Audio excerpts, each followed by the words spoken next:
Tony TV। राशि सुबह से परेशान थी। उसकी कामवाली की सास बीमार थी, इसीलिए वो 2 महीने की छुट्टी पर गांव चली गई। क्या हुआ राशि? ऑफिस जाने का टाइम हो रहा है और तुम अभी तक किचन में ही हो। तो और क्या करूं? पुष्पा अचानक छुट्टी लेकर गांव चली गई। बिल्डिंग के सारे फ्लैट्स में पूछ लिया है, किसी की भी कामवाली खाली नहीं है। एक काम करो, तुम गाड़ी लेकर ऑफिस पहुंचो, मैं ऑटो लेकर अपने ऑफिस चली जाऊंगी। तभी दरवाजे की घंटी बजती है। जी कहिए, आपको किससे मिलना है? मेरा नाम सुदर्शन है और ये मेरी पत्नी अनुपमा है। हम दिल्ली से आए हैं। आपके नीचे वाली बिल्डिंग के फ्लैट में जो अशोक रहता है वो मेरा भांजा है। पता नहीं, बहुत देर से हम घंटी बजा रहे थे, किसी ने फ्लैट का दरवाजा ही नहीं खोला। हाँ, हमने तो 1 हफ्ता पहले ही अशोक को बता दिया था कि हम मुंबई आ रहे हैं। इनके घुटने का इलाज करवाना था, तो सोचा अशोक तो यहाँ रहता ही है। अशोक को फोन किया आपने? बेटा, यहाँ आते हुए टैक्सी में फोन की डायरी सीट पर ही छूट गई। उसी में ही अशोक का फोन नंबर था। रुकिए, मैं अशोक को फोन मिलाता हूँ। हाँ, हेलो अशोक, मैं समीर बोल रहा हूँ। वो तेरे मामा जी यहाँ आए हुए हैं, तू कहाँ है?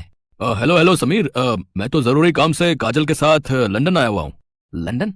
पर तेरे मामा मामी यहाँ मेरे घर पर हैं, अब उन्हें क्या बोलूं? एक काम कर यार, मेरी थोड़ी मदद कर दे। मैं 2-3 दिन में जैसे ही काम खत्म होता है वापस लौट आऊंगा। तब तक तू मामा मामी को अपने घर पर ही रख ले यार, तू मेरा दोस्त है ना। पर अशोक, हेलो हेलो समीर, यहाँ नेटवर्क नहीं है, आवाज नहीं आ रही है। मैं तुझसे बाद में बात करता हूँ, ठीक है? मामा मामी का ख्याल रखना। Hello hello. अशोक फोन काट देता है। समीर कमरे में जाकर राशि को सारी बात बताता है। क्या अशोक का दिमाग खराब है क्या? हम दोनों वर्किंग हैं, मेड मेरी आ नहीं रही है, ऊपर से ये दिल्ली वाले मेहमान, वो भी अपने नहीं किसी और के, और उनकी देखभाल हम क्या करें? मैं भी जाकर उन्हें कह देती हूँ कि वो अपना इंतजाम कहीं और कर ले। रुको राशि, बेचारे दिल्ली से आए हैं, पता नहीं उन्होंने चाय पानी पिया भी है या नहीं। बुजुर्ग हैं, ऐसे उनको एकदम से भेजना अच्छा नहीं रहेगा। इतने बड़े मुंबई शहर में कभी ऊंच नीच हो गई तो अशोक तो हमें ही कहेगा ना। 1-2 दिन देख लेते हैं, अशोक आ ही जाएगा। समीर सुदर्शन और अनुपमा को सारी बात बताता है। शुक्रिया बेटा, जीते रहो। अंकल जी, आंटी जी, मैं ऑफिस जा रही हूँ। आप पीछे से कुछ भी आपको खाना हो फ्रिज में रखा हुआ है, आप ले लीजिएगा। हाँ हाँ बेटी, तुम आराम से अपने काम पर जाओ, हमें जो चाहिए होगा हम ले लेंगे। समीर और राशि अपने अपने ऑफिस चले जाते हैं। शाम को जब राशि ऑफिस से लौटती है तो वो घर की हालत देखकर हैरान रह जाती है। ओह नो, इतनी गंदी स्मेल कहाँ से आ रही है? ये स्मेल नहीं बेटी, ये तो देसी घी की खुशबू है। तुम्हारे फ्रिज में मलाई की बहुत सारी कटोरी रखी थी, तो मैंने सोचा इसका शुद्ध ताजा देसी घी बना लेती हूँ, तुम्हारे काम आएगा। पर आंटी जी, मैं और समीर देसी घी नहीं खाते हैं, हम लोग ऑलिव ऑयल लेते हैं। हाँ हाँ, मुझे पता है, ऑलिव ऑयल भी खाओ, पर पराठे पर, साग में, दाल में देसी घी ही अच्छा लगता है। रात को सबको खाना खिलाकर जब राशि सोने के लिए कमरे में जाती है तो वो मन ही मन गुस्से में थी। वो कमरे में आते ही समीर पर बरस पड़ी। अरे ये अशोक के दिल्ली वाले मेहमान कब तक रहेंगे? पता है, आज सारी रसोई में देसी घी की स्मेल भर गई। और ऊपर से वो अंकल जी, न्यूज़पेपर कहीं रखा है, सोफे के कवर फैले हुए हैं, उनको मैं टोक नहीं सकती थी, पर ये लोग कब जाएंगे? मैं तंग आ गई हूँ। अभी राशि समीर से बात कर ही रही थी कि तभी सुदर्शन दरवाजा खटखटाता है। अब क्या हुआ अंकल जी, बताइए, कोई परेशानी तो नहीं है? समीर बेटा, रात को सोने से पहले मुझे हाजमोला खाने की आदत है। क्या तुम्हारे पास हाजमोला होगी? अंकल, हाजमोला तो नहीं होगी। एक काम करते हैं, नीचे बराबर में ही एक दुकान है, वो अभी खुली हुई होगी, चलिए मैं आपको लेकर दे देता हूँ। जाओ जाओ, मेहमानों की सेवा करो, मैं सो रही हूँ, मुझे नींद आ रही है, सुबह जल्दी उठना है। समीर और सुदर्शन दोनों सड़क पर बातें करने लगते हैं। अशोक छोटा सा था जब उसकी माँ यानी कि मेरी बहन का स्वर्गवास हो गया, और 2 साल पहले जीजा जी भी गुजर गए। अशोक बचपन में हमारे घर ही आकर रहता था। उसका अपनी मामी से बहुत प्यार रहा है, तभी तो हम बेझिझक उसके पास चले आए। जी अंकल, मैं समझ सकता हूँ। वैसे आप चिंता मत कीजिए, अशोक 2-3 दिन में लौट आएगा। अगर आप कहें तो आपके घुटनों को दिखाने के लिए डॉक्टर के पास मैं अपॉइंटमेंट ले लेता हूँ। जीते रहो बेटा, अगर ऐसा हो जाए तो मेरे घुटनों को बड़ा आराम मिल जाएगा।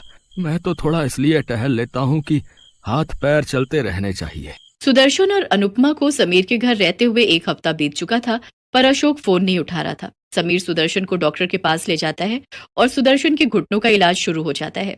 एक दिन अशोक का फोन खो जाता है।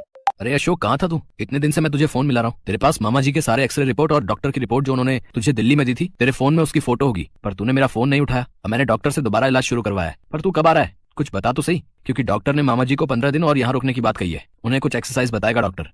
सॉरी यार, मैं यहाँ पर बहुत फंस गया हूँ, मेरा काम ही खत्म नहीं हो रहा है। मुझे अभी कम से कम 10 दिन और लगेंगे यार। प्लीज तू यार किसी तरह से ना मामा जी और मामी जी को अपने पास रख ले। अगर तू कहे तो मैं खर्चे के पैसे भेज देता हूँ। नहीं नहीं, ऐसी कोई बात नहीं है। चल मैं देखता हूँ, ठीक है। समीर आखिर क्या करता? वो मजबूर था। वो मामा जी को अपने घर से जाने के लिए नहीं कह सकता था। वो जानता था कि वो बुजुर्ग दंपति किस परेशानी से गुजर रहे हैं। एक दिन जब राशि गुस्से में समीर पर बरस रही थी तो अनुपमा चुपके से उनकी बातें सुन लेती है। तुम्हें पता भी है समीर, उन लोगों के आने से घर खर्च कितना बढ़ गया है। पहले मेरी और तुम्हारी सैलरी में से कितने पैसे बच जाते थे, पर अब देखो गर्मी के दिन है, एयर कंडीशनर का भी बिल डबल आ रहा है। रसोई में भी गैस चूल्हे का बिल पहले कितना कम आता था, ऊपर से इस फ्लैट का किराया। अरे धीरे बोलो राशि, अंकल आंटी बाहर ड्राइंग रूम में बैठे हैं, उन तक हमारी आवाज ना पहुंच जाए। अरे अच्छा नहीं लगता है। कोई बात नहीं, थोड़े दिनों की तो बात है, अशोक लौट आएगा, वो बोल रहा है। आज ही मेरी उससे बात हुई है, वो 10 दिन बाद वापस लौट रहा अनुपमा जाकर सारी बात सुदर्शन को बताती है। वो दोनों समीर और राशि की मजबूरी को समझ गए थे। सुदर्शन उसी शाम बाजार जाकर राशन का बहुत सारा सामान, खाने पीने की चीजें, फल सब्जियां सब खरीद लाता है। अनुपमा उस रात बढ़िया बढ़िया खाने के व्यंजन बनाती है। जब राशि और समीर घर लौटते हैं तो घर का तो पूरा नक्शा ही बदला हुआ था। राशि थकी हुई रसोई में खाना बनाने जा रही थी। वो देखती है रसोई में तो दाल सब्जी रोटी चावल सब कुछ तैयार था। वो देखकर हैरान रह जाती है। समीर बेटा, राशि तुम दोनों जल्दी से हाथ मुंह धो लो, फिर हम सब मिलकर खाना खाएंगे। और तुम्हारे अंकल जी ये कुछ सामान लाए थे, मुझे बता देना राशि बिटिया, ये सब सामान कहाँ रखना है। अरे अंकल, इतना सारा सामान लाने की क्या जरूरत थी? कोई बात नहीं बेटा, तुम भी तो मेरे अपने अशोक जैसे ही हो। उस दिन से राशि और समीर मानो सुदर्शन और अनुपमा से इस तरह घुल मिल गए जैसे कि वो उनके लिए पराए नहीं सगे ही हो। कुछ दिन तक अशोक वापस नहीं लौटा, पर समीर और राशि को अब इस बात की कोई परवाह नहीं थी। वो दोनों सुदर्शन और अनुपमा के आने से बहुत खुश थे। और एक दिन सुदर्शन और अनुपमा जब दिल्ली वापस जाने लगे तो अशोक लौट आया। समीर बेटा, राशि बिटिया, तुम दोनों ने हमें अपनों से भी बढ़कर प्यार दिया, ये बात हम कभी नहीं भूलेंगे। जाने से पहले हम तुम्हें कुछ देना चाहते हैं, इसे बड़ों का आशीर्वाद समझ कर रख लेना, मना मत करना बच्चों। अंकल ये चाबियां कैसी? मैं कुछ समझा नहीं। समीर बेटा, ये हमारे मुंबई वाले फ्लैट की चाबियां हैं। हम उस फ्लैट में नहीं रहते, हम दिल्ली रहते हैं, इसलिए यहाँ का फ्लैट बंद रहता है। अशोक के पास हमारा आना कभी नहीं हुआ, इसलिए हम कभी उस फ्लैट में जा ही नहीं पाए। अब से ये फ्लैट तुम दोनों का है। हम जानते हैं तुम यहाँ इस फ्लैट में किराए पर रहते हो, अब तुम्हें किराए पर रहने की कोई जरूरत नहीं है। हाँ समीर बेटा, हम दोनों बूढ़े बुढ़िया 2 फ्लैट लेकर क्या करेंगे? हम शुरू से दिल्ली रह रहे हैं, आज से तुम दोनों वहां रहना और हंसी खुशी उस फ्लैट में गृह प्रवेश करो। पर मामा जी, वो फ्लैट तो आपने मुझे देने के लिए कहा था। चलिए मामा जी, मामी जी, आपकी फ्लैट का टाइम हो रहा है। चलो राशि, हम मामा जी और मामी जी को छोड़ने चलते हैं। राशि और समीर सुदर्शन और अनुपमा को छोड़ने एयरपोर्ट चले जाते हैं और अशोक उन्हें जाते हुए देखता रहता है। वो जानता था कि वो कहाँ गलत था।